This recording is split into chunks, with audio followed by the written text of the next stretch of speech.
everyone, welcome back. Today we're gonna take a look at Julianne Moore's Guide to Flattering Makeup for Redheads, but we're actually gonna skip the makeup part, minus maybe like the foundation, but if you actually watch the video, in the beginning title card, they say it's her guide to softening fine lines, which means there is a skincare portion to this video. And as you can see, I also have a special guest. We have Alex PADGETT. She is a cosmetic chemist. She's also the co-founder of Educated Mess. It's a beautiful skincare line. I've actually shown some of their products. She gives so much background and breaks down products on TikTok and on Reels.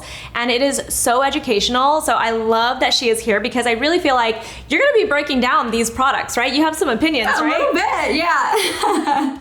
I hope I don't make anyone too mad, but yes, I will be. That actually brings up a really good point. These videos are meant to be educational. They're also meant to be entertaining and really just kind of get a conversation going about skincare. At the end of the day, there's really no right or wrong way to enjoy your skincare routine if it's working for you. So the reason why we do these videos is really just to kind of get that conversation going. I feel like it really helps people learn about their skincare products and what they should be using. All right, so let's go ahead and just look at the video. This is on Vogue, by the way, and I'll leave a link in the description box.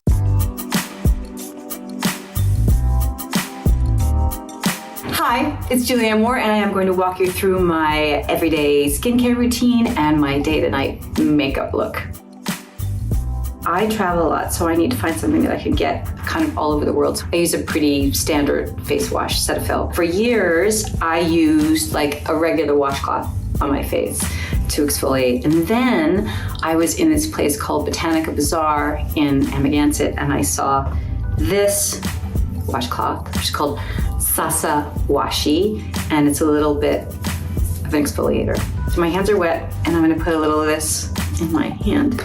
My skincare routine had gotten more and more complicated as I get older. I've always been really careful about like washing my skin and wearing sunscreen. You know, just really quickly, I want to point out that Julianne Moore is 62 years old, and not that age should matter at all when we are looking at these routines, but I know a lot of people ask for routines from people who are a little bit more mature, and I have to say, she looks amazing. Like she is absolute goals, right? Like she looks so beautiful. And you know what I kind of think it is that I don't think if she's getting any cosmetic treatments, which we obviously don't know unless she mentions it, I feel like she's going very natural in the way that she's, as far as like cosmetic treatments go. Don't you think? Absolutely. Like if she's doing the treatments, it's clearly to maintain her current look rather than to change what she looks like. So I feel like that's kind of how you end up looking a little more natural. If you're, you know, not trying to change what you're doing, you're just trying to maintain that. I also love that she threw out there that she has always worn her sunscreen. I think that's especially important for someone who is a redhead. So I love to hear that. And it probably plays a part in the way that she looks, right? Oh yeah. I mean, what do they say? Like UV is responsible for like 90% of aging. And especially for people that have fair skin, UV could be a lot more detrimental and contribute a lot more to that accelerated aging. So she's doing that right, for sure. Yeah, she definitely has that down. I'm curious to see what this exfoliating, what was it, Sasawashi, what this is gonna do and how rough she's gonna be, because you know how I feel about using these like really rough washcloths with the Cetaphil. So let's go ahead and watch that and then let's discuss. Exfoliating washcloth, but don't rub too hard because you'll rip your skin up. I was really proud of her. I have to say that she was very gentle with that exfoliating washcloth because that could have gone in a completely different direction, and she surprised me. I actually should not have been, I actually feel like I shouldn't have doubted her because she looks great, one, but two, I feel like she is just like, she thinks about these things. You know what I mean? Like she comes off as that kind of person. So I've never been a personal fan of that face wash at all because I don't feel like it actually gets my face clean. It's not necessarily that it's not foaming. It almost just feels like I'm washing my face with a lotion. So I haven't loved it, but you know, maybe with that exfoliating pad that she's using, it's kind of helping make her skin feel cleaner. And that's not to say that a foaming wash is necessary for cleanliness. I have several like non-foaming cleansers I've used that I've loved. I just haven't personally loved Cetaphil, but I know that it can be very gentle for people with sensitive skin. So, you know, Cetaphil is one of those face washes that I've actually talked about it a lot in the past because I do think it's a great basic wash. And she did acknowledge this is basic. She travels a lot. She can pretty much pick it up anywhere. So I think that if it's like a good basic cleanser for her, it's probably fine. I know that a lot of people, you know, don't like such a basic cleanser unless they're dealing with some type of a skin irritation, which is why I think a lot of dermatologists recommend it. When you look at the surfactants being used in this cleanser, is there anything special that stands out? Not really anything special. I think, again, it's just a very easy cleanser that you know is not going to affect somebody else's skincare. Like, it's not going to likely cause rosacea, you know, or it's not going to likely cause redness or irritation. One of the reasons why I was like, I just kind of loved Cetaphil was because they still used parabens in their formulas.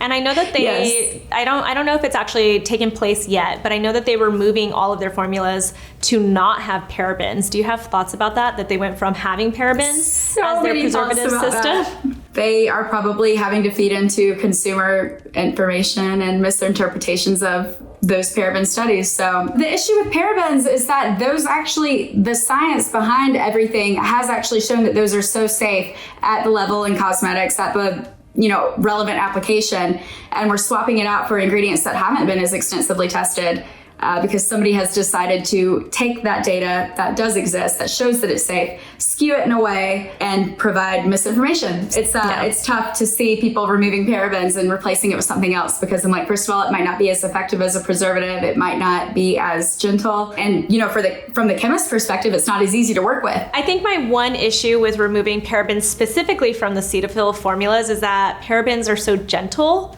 Right? So if you're using Cetaphil because you have skin irritations or, you have sensitive skin or something like that, it was partially a great formula to use because it had the parabens in it, right? Right. Like for me, I can't, I started noticing I had this sensitivity to phenoxyethanol when I was working at a manufacturer. We were switching out all of the parabens to phenoxyethanol. I started realizing all of the formulas were making my face break out.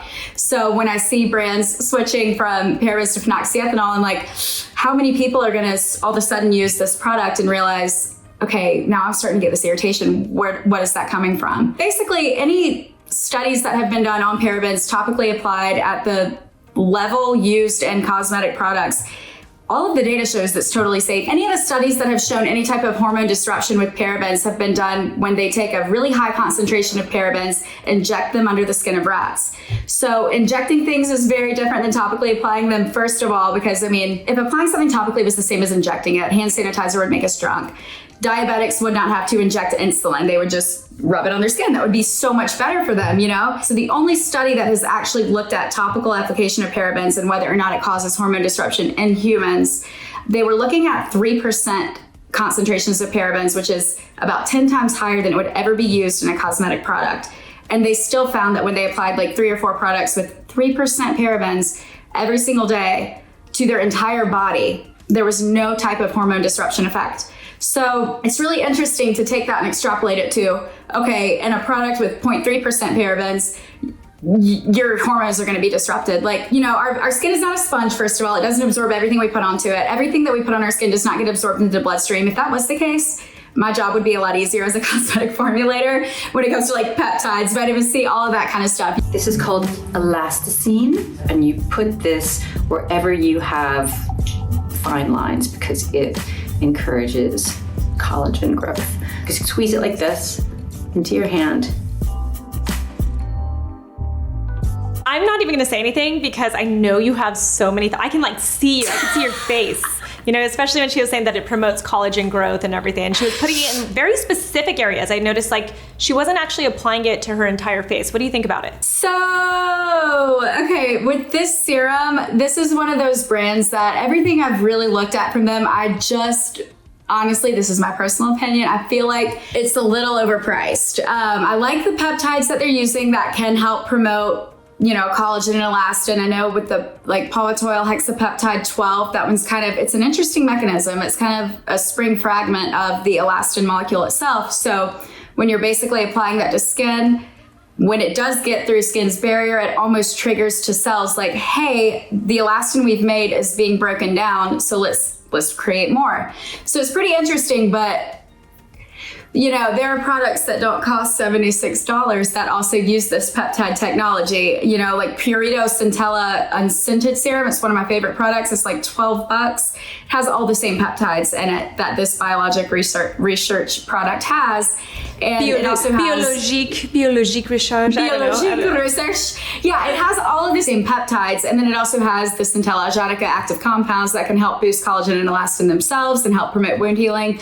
So I just don't, while it's a good product, I'm not sure if I would spend $76 on it. And are there other ingredients like humectants or anything that she might be seeing like that temporary plumping effect from? That's what I was gonna say too. Sometimes, you know, I've made a product with a lot of glycerin in it, and that alone has given me that almost instant plumping benefit. And that product does have a lot of glycerin. So I'm sure this is a very hydrating product. I'm sure it's great. What are your thoughts though that she put it in very specific areas? Because I always, to me, I'm like, you know what, I feel like I want to put it just all over my face, all over my neck, all over my chest to just make sure I'm getting full benefit. I don't know. When I apply serum, I usually just apply it all over. I don't know.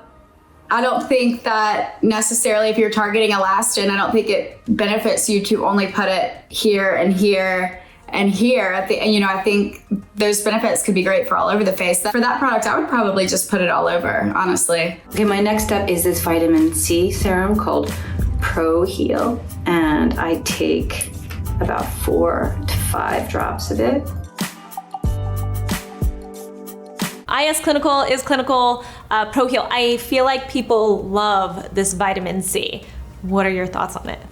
Okay, so I mean, this product is a $158 serum with ascorbic acid and retinol in a water-based formula.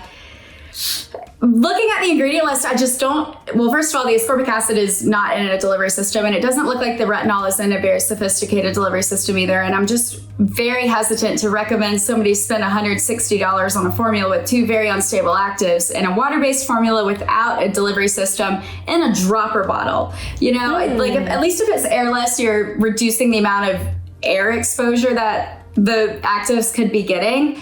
But there are products out there that use vitamin C or retinol in a delivery system that are going to, first of all, protect the actives from UV and water degradation, that are also going to help deliver it deeper into skin, and that are also going to help, you know, improve the benefits and reduce the irritation. And for $158, that IS Clinical product isn't so great. You bring up something that I think is really important. One, I think people don't realize that retinol can be very unstable. They know that vitamin C, I think a lot of consumers now know that vitamin C is very unstable, but they don't realize that retinol can be very unstable too. Yeah, and I think that might be because when vitamin C is unstable, it starts turning color, it starts turning smell. I haven't noticed that with retinol. Retinol by itself is already yellow.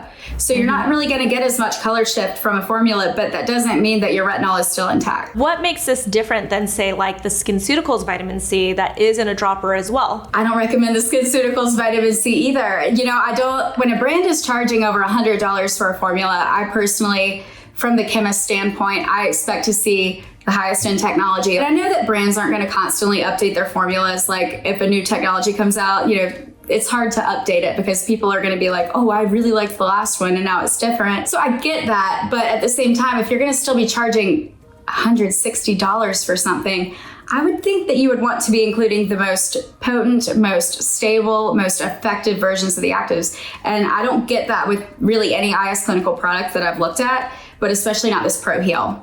These two. One's called C-Quence Serum 3, and one is called Antioxidant Defense Cream. And you mix them. It seems complicated, but it's not. 2 squirts, 1, 2 of the serum, 1 squirt of the cream. This entire sequence I also do at night, but I only do the vitamin C serum once in the daytime. You know, I have to say, like, I know that you weren't the biggest fan of that IS Clinical product that she just used, but now seeing what she's also using, I have to say I love, of all the celebrity routines I've seen so far in the mornings, I love that Like from the start, she talked about how she always uses her sunscreen. She was like, I'm gonna be gentle with my skin. I use a very basic cleanser. And then she's kind of, whether it's a good product or not, whether you think it's a good product or not, right? She's prioritizing her peptides and her antioxidants for her morning routine. And I just gotta say, I mean, that's like round of applause, right? Like, that makes me happy to see this, No, I definitely agree. I mean, I think she's doing everything right, whether or not I think that the brand is overpricing their products and whether or not I think that there are better things out there for less expensive. She's definitely built a good routine. And honestly, if I'm making as much money as she is, you know, I'm not so worried about the price. So she's got a great routine. There are obviously other vitamin C's out there, other retinoids out there, other peptide products out there, but for sure, I think that, you know, at least like at the very least, she's going in the right direction. I gotta assume that she has an esthetician who is guiding her or a dermatologist who is guiding her. Very true. So what do you think about these two products, especially being used together? I don't tend to recommend mixing in your serum with your moisturizer just because, like, if say your moisturizer is a reverse emulsion, your serum is a regular water-based formula, they might not mix so well together, but if you're just mixing them in your hand right before you apply, it's not going to really mess up the preservative system. I don't think it makes a huge difference from just applying them and layering them, but I guess it could help reduce the likelihood that you're over applying products, so you've got too much on your face. So, I mean, that's pretty cool. It does look like her Sequin 3 serum has a lot of the same peptides that are in that Elastine product from Biologique Recherche. So I don't know if it's completely necessary, but if she's enjoying the formula and the way it works with her skin, then that's great. Now for the neck, it's called Nectifirm. So in case you forget what it's for, it says neck. You take 2 pumps of this. I really love radio frequency. I feel like that's something that you can do that's non-invasive, that makes a tremendous difference. So that and these products have been really helpful for me. All right, so she's using a very neck-specific cream. I want your thoughts on that. And I'll share what I think, but I want to hear your thoughts for sure. There are certain actives that I think they're using that would be good for just in general, like face firming and tightening benefits, but they're using a specific complex that has been shown to help with like gel specific like firming right here, like kind of give that V-neck lift look. So whether or not those shouldn't be applied all over the face, I'm not, you know, I think they could be applied all over the face. I do think this product looks like it might be a little more nourishing and heavy, where like some of the emollients and the emulsifiers they're using, I would think would potentially clog pores on the face or lead to acne breakouts or something like that. Whereas you're not so worried about that when it's on your neck. A lot of the time I am very like anti just body specific products, unless someone like you can just tell me the reason I would want this specifically for, say, my neck area like you just did. I think that makes it so much more interesting. I am always a fan of just bringing it from your forehead all the way down to your nipples. I think literally I just like bathe in it.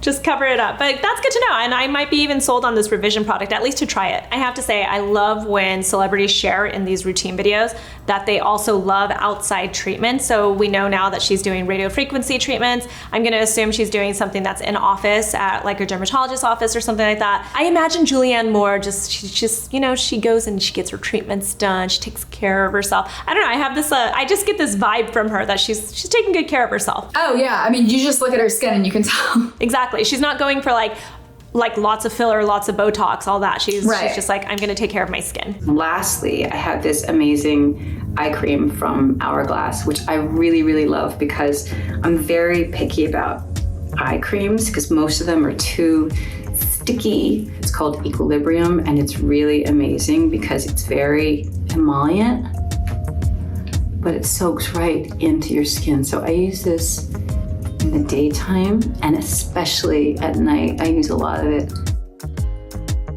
Okay, so I have a couple of thoughts about this eye cream and some of the things that she said. One, I do want to throw out there for everyone, her and her daughter actually did do a campaign with Hourglass, so it makes sense that she would have an Hourglass product in this routine. I'm sure she was introduced to a bunch of products. We don't know if she's actually still working with them, but she has worked with them in the past for a campaign. I'm always curious what people think about makeup brands transitioning into skincare. I didn't even think about the fact that it was Hourglass Cosmetics when we were looking at the formula, but I do think when I've looked at certain makeup brands that do transition into skincare, what I've noticed is that they tend to have formulas that are a little more compatible with makeup. This eye cream, when I was looking at it, does appear to be a reverse emulsion, which kind of is going to be a little more compatible with a lot of foundations on the market. Instead of the oil being trapped inside of water, they've taken water and trapped it inside of an oil network, or a silicone network in this case, which likely makes it less likely to pill under makeup. And it also likely kind of sets it as almost like a primer. So I was really impressed with this eye cream when I was looking at it, just based on the structural elements of the formula. So then what do you think about her? She said she especially uses it at night. Do you think at night it's going to give her benefit? I do like one of the peptides they're using. It's dipalmitoyl hydroxyproline. That one is pretty good at helping boost collagen and elastin from the studies I've seen from the supplier.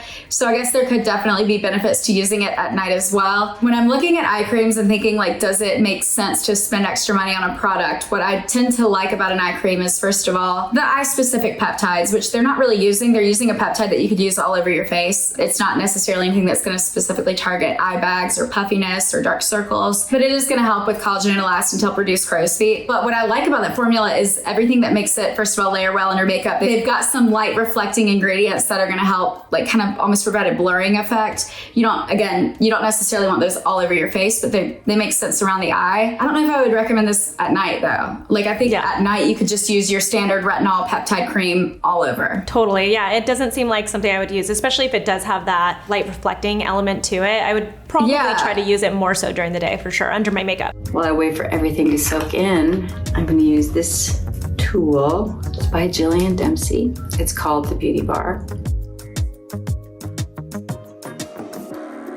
I also go underneath my eyes with this, which is great because if you're feeling puffy, it kind of moves the fluid around and it feels really good. And this is something that I like to do when I'm in the makeup chair before I'm working in the morning. So maybe while somebody's putting my wig on or doing my hair, I'll do this. I want to know if you've got thoughts about this. Full disclosure, I actually just got one of these in PR from the brand, and I've been kind of interested in using it. Yeah, I mean, I think that vibrating bars and vibrating products can be really cool for the instant effect. It can kind of help make your skincare feel like it's doing more. I'm not sure if it actually is worth, the $200 price tag, especially when it is 24 karat gold and fancy. True, very true. When I think the issue comes in when people are expecting this to mimic like a facelift, or they're expecting like these severe results. I don't think you're going to get it, but if you enjoy using these devices and you feel like it's helping, there's nothing wrong with using them. I just don't know if I would expect to see much more drastic results, more than just that instant, like, wake me up feel. It makes sense when she's saying that she likes to use this product when she is in the makeup chair, because Jillian Dempsey is actually a celebrity makeup artist. And fun fact, she's married to McDreamy Patrick Dempsey. So if you recognize that last name, she's definitely well known in Hollywood. If this beauty bar is gonna make me land McDreamy, then maybe I'll check it out. I think it makes sense that, that vibration for depuffing, getting your skin smoother while you're sitting in the chair. I think a lot of makeup artists especially like to use these types of tools. I imagine it feels really cooling as well. I even like doing the ice rollers on my face. I know that it's not like giving long-term benefits, but it can help, I think, with those instant benefits. So if you've got room in your budget to spend $200 on a vibrating bar device like that, it could provide some instant anti-puff benefits, or it could make your face feel and look a little more awake. I don't think it's a necessary step in the routine necessarily, but there's no harm in using that. Again, I do have to throw out there, and I feel like I'm giving a lot of praise to the Julianne Moore skincare routine, but I have to. She is also, I'm very happy to say, using this product at the right stage in her routine, because she has all of this, she's got the slippy slidey happening basically. She's got all her products on. Her skin probably has a little bit more of that lubrication, that you need, that slide that you need, so you're not pulling and tugging at your skin when using a tool. So this is my new favorite sunscreen, Bioré UV. It's great under makeup. My mother was very fair-skinned, and she was concerned about us getting sunburned all the time. She wouldn't even let us go outside at the beach until after 3 o'clock, and we could only stay for a little while. And then as soon as there were effective sunscreens, we used those all the time.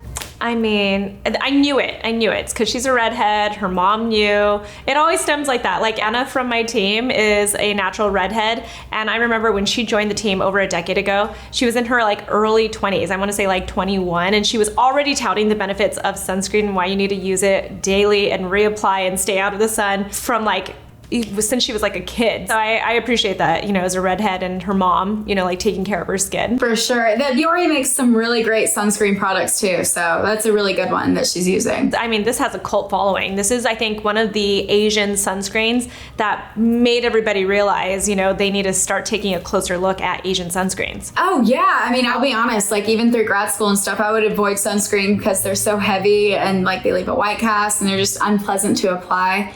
So when I started discovering like Asian sunscreens, it really changed the game for me. Honestly, even though I knew how bad UV was for skin, it was still really difficult for me to find sunscreens I liked to actually incorporate into my routine. And this is a really good one. So I've used that one and it's very lightweight. It doesn't feel like it's a chore. And ultimately the best sunscreen is going to be one that you'll actually apply. Bingo. I love that. I love that you brought that up. I love that message. You know, the other thing I want to point out is that probably, arguably, the most important product she used in her skincare routine was the most affordable one. That is obviously the sunscreen. It's only $14 for this Bioré Watery Essence sunscreen. It's also SPF 50 plus, which I feel like is the standard in my opinion. It should be the standard, and it's PA+++++. That's 4 pluses. So not only does it feel good, but it works well too. It's giving you that really good protection. All right, let's look at one last step, and that's her foundation, because I am always curious to see how a foundation lays on after a skincare routine, especially one that's a little bit more elaborate. Now that my skin is prepped, we can move on to makeup. This is a really wonderful foundation by Hourglass. I'm just using about that much, and then I apply it with this little brush.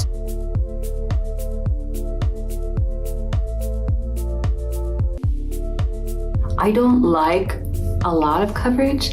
I like to be able to see the freckles in my skin and color in my skin as well. But sometimes people think that I've covered my freckles on purpose, but it might be the light or the quality of the film, how I'm being shot, because I don't generally cover my freckles. I've never used it, but when I looked at the ingredient list, we've got a lot of silicones in there, which I love, and a lot of like light diffusing powders and stuff that would really help reflect light. So it does look like it would be a foundation I would really like. And obviously it lays well over her skincare routine also. Let's go ahead and create a routine, a skincare routine with products that you think are similar, are gonna give similar benefits that might be a little bit more affordable. Cetaphil is our first one, so that's already pretty affordable, right? Cetaphil is super affordable. If you like that cleanser, go for it, keep using it. I would say, in my personal opinion, instead of the Biologique Recherche Elastine serum, I would probably just recommend getting the Purito Centella Unscented.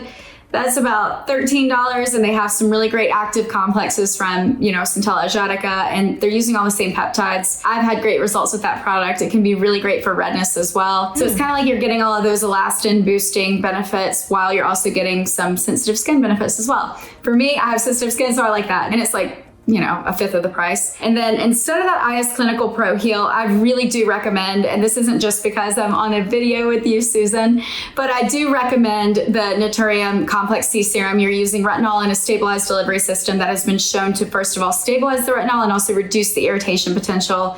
You're using a gold stabilized vitamin C, which is going to be more effective. You know, your product isn't going to be breaking down over time and losing potency. I would just recommend using that instead of IS Clinical. And again, instead of spending $158, you're spending $25. I mean, you're saving a little bit of money there. Just a little bit. And you know, I have to plug Alex. She's giving me lots of love for Naturium, but she also has Educated Mess and uses the gold stabilized vitamin C in two products, right? That's true, yes. You know, so we don't have the retinol in that formula, but we do have a gold stabilized complex that, or it's the same one that Naturium uses that we're using in our Golden Hour Vitamin C Serum.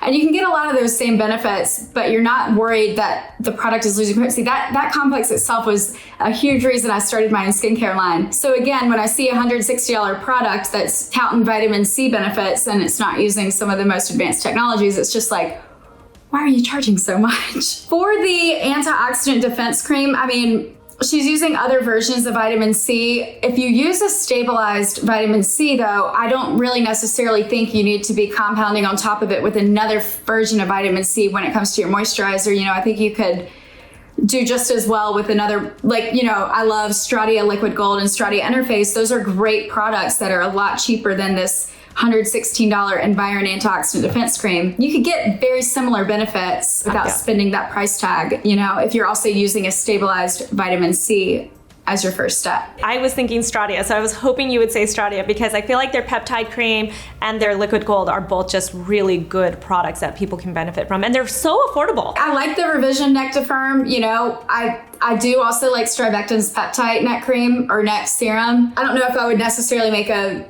game time decision as to which one would be better than the other. I think their Revision one is very fairly priced. It is $98, but I think you can get some great benefits from that. I can't really think of an affordable neck cream, to be honest. I know. Yeah, like there's the ingredients they're using, it makes sense what they're charging at that, you know? And I tend to feel that way with most Revision products. It's like, you know, there's certain high-end brands like IS Clinical where I'm like, ooh, why are you charging so much? But when it comes to a lot of Revision products, it's like, okay, they're using a robust formula here of a lot of different good active ingredients. It makes sense why they're charging what they're charging. And I feel the same way kind of about the Hourglass Equilibrium Eye Cream. Not necessarily the ingredients in it, but I feel like the overall formula, the reverse emulsion, being primarily glycerin instead of water, I think this will be a super hydrating formula. So I think that one is also worth the money, but the serums, I think you could really cut back some cost on. I feel like if you can get similar benefits or even better benefits from your serum at a better cost, then absolutely. And then as far as the sunscreen goes, I mean, I would just stick with the Bioré. Oh yeah, absolutely. I would definitely stick with the Bioré if she's liking that one. That looks like a great product. Well, thank you so much, Alex. I learned so much about these ingredients. It was so much fun talking to you about this routine. I also just really enjoyed Julianne Moore's routine. I was like pleasantly surprised to see her beautiful natural looking face and to see that she just looks so good and she's owning it. And she obviously used some products that I thought were going in the right direction, even though they were expensive. Absolutely. I feel very good about this video. I do too. I agree. And I think that she has a great routine. It really looks like she's doing all of the right things. I guess the only thing I would change about it is if you're on a budget, there are other products that can provide many of the same benefits, if not better, than some of those IS Clinical, products. But yeah. They're definitely not bad. No, totally. And I say this too, even about like, there's another brand with a doctor in front of it that I tease people all the time about. I'm like, you're spending like what, $300 on a hyaluronic acid serum? Does the name rhyme with schmarber? Something like that. But at the end of the day, if people can afford it and if they love it and it's working for them, then by all means enjoy your skincare routine. Absolutely. It's like, if you're willing to spend the money and it's not breaking the bank and you really love this product, keep using it. My whole thing with like TikTok and these types of videos is it's so fun, but it's also like, I'm just trying to help people understand that like if you do not have the money to spend, that doesn't mean you have to sacrifice the benefits of your skincare routine. You can still get some really great products. Totally. Well, thank you so much, Alex. You guys, I'm going to leave all of her information in the description box so you can find her on all social media, right? Are you on YouTube now too? I do have a YouTube channel. I haven't really been posting on it, but I hope to in the next couple weeks. Well, I love your videos and thank you so much for joining us. Thank you so much for having me, Susan. This was great. Thank you. And by the way, everyone, you can find me on social media. I'm just at Susan Yura on TikTok, on Instagram, everywhere. And obviously here on this YouTube channel, Mixed Makeup. We'll talk to you soon. All right, bye.